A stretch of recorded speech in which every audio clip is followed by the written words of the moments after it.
Dans la vidéo d'aujourd'hui, on va parler de comment venir pas cher à Disneyland Paris pendant les vacances scolaires, si vous êtes obligé de venir pendant les vacances scolaires parce que vous avez des enfants ou que vous avez des obligations. Juste avant ça, comme d'habitude, vous pouvez accéder à ma série de vidéos privées en cliquant sur le lien dans la description ou sur l'image juste ici. Dans cette série de vidéos, vous aurez accès à mes meilleurs conseils justement pour économiser de l'argent, pour gagner du temps sur les attractions. Donc si ça vous intéresse, inscrivez-vous. Maintenant, si vous estimez que vous n'avez pas besoin de conseils pour gagner de l'argent ou pour gagner du temps, bah alors à ce moment-là, ne vous inscrivez pas. Alors, voilà, parce que j'ai reçu un message il y a quelques temps qui me disait par rapport à ma vidéo qui disait, sur le fait que pendant de venir, je recommence. J'ai reçu un message il y a quelques temps où voilà, la personne me disait tu dis que c'est moins cher de venir hors vacances scolaires, le problème c'est que je suis obligé avec mes enfants de venir pendant les vacances scolaires.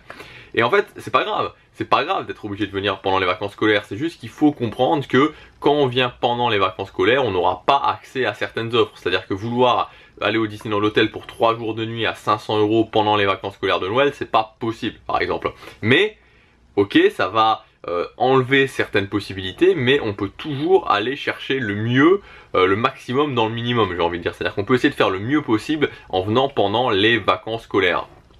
La première chose, ça va être encore une fois, comme je vous l'ai déjà dit, de choisir ses vacances, donc de choisir ses dates à l'intérieur des vacances scolaires. Donc si on fait un rapide résumé des vacances scolaires qu'il y a pendant l'année, bah, les vacances scolaires de février, ok, franchement c'est des bonnes vacances scolaires, vous pouvez y aller. Généralement les gens vont plutôt aller au ski, donc ça fait qu'à Disneyland Paris c'est pas forcément la destination auquel on va penser en premier. Donc ce qui fait que, en plus avec le froid, ce qui fait que les vacances scolaires de février sont généralement vraiment intéressantes en termes de prix de base. Les vacances scolaires de Pâques, alors là, les vacances scolaires de Pâques, autant oublier, surtout cette année, si vous voulez essayer de privilégier votre budget, vraiment les vacances scolaires de Pâques, vraiment il faut oublier pour moi cette année. Après on a les grandes vacances, donc les grandes vacances, ça dépend des années. Ce qui est plus ou moins toujours le cas, c'est que entre fin juin et début juillet, c'est-à-dire qu'entre fin juin et peut-être vers le 5, 6, 7 juillet, c'est souvent des prix intéressants, il y a souvent des offres. Et donc là ça peut être intéressant pour vous parce que notamment quand on a des enfants, quand on a des petits-enfants qui sont à l'école primaire, c'est pas trop grave si on les enlève 2-3 jours vers le 29 ou le 28 juin, c'est pas le drame de l'année si on les emmène à Disneyland Paris à cette période-là. Donc ça permet d'allier vacances scolaires et prix en même temps. Après pour le reste des vacances, ça dépend des années, c'est-à-dire que souvent le mois de juillet après le début est assez cher et il peut y avoir des offres suivant le taux de remplissage du parc, suivant si Disneyland Paris a vraiment rempli le parc ou pas.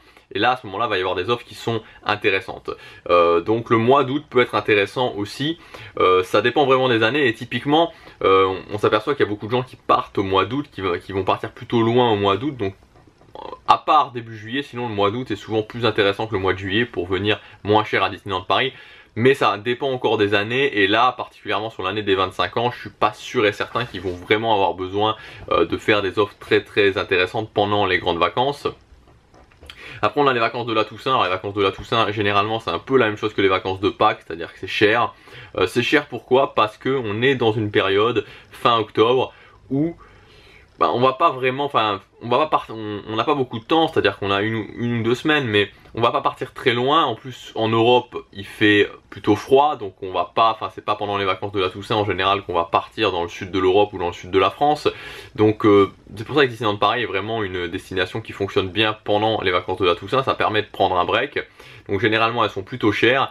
Et enfin il y a les vacances de Noël. Donc les vacances de Noël, le plus intéressant vraiment pour les vacances de Noël, il y a quelque chose qui est assez jouable, c'est le fait de venir entre les deux fêtes, c'est-à-dire pendant le trou entre les deux fêtes. Souvent le 27, le 28, le 29, c'est des moments où les prix plongent un petit peu parce que évidemment tout le monde vient soit à Noël, soit au jour de l'an. Donc ça peut être le moyen de lier prix pas trop cher et vacances scolaires de Noël. Après une fois que vous êtes décidé sur vos dates, voilà, vous savez très bien que si vous venez en février ça sera beaucoup moins cher que si vous venez à la Toussaint. Une fois que vous êtes décidé sur vos dates, c'est la même chose, c'est à dire qu'il suffit de trouver les bonnes promotions, de prendre votre liste de stratégies pour les promotions, voilà on les connaît, vente privée, vente flash, etc. Et de trouver tout simplement les bonnes promotions. Voilà ce que je voulais vous dire dans cette vidéo. Donc c'est pas une fin en soi si vous devez venir pendant les vacances scolaires, c'est-à-dire c'est pas un drame. C'est sûr que ça sera, voilà, après je vais pas vous le cacher, si vous voulez venir pendant les vacances scolaires ça sera toujours plus cher que si vous venez en semaine, mais il y a quand même moyen de faire quelque chose, il y a quand même moyen d'avoir des prix qui vont rester intéressants, qui vont pas forcément vider entièrement votre portefeuille. Voilà ce que je voulais vous dire dans cette vidéo. Je vous dis à bientôt pour la prochaine. Salut!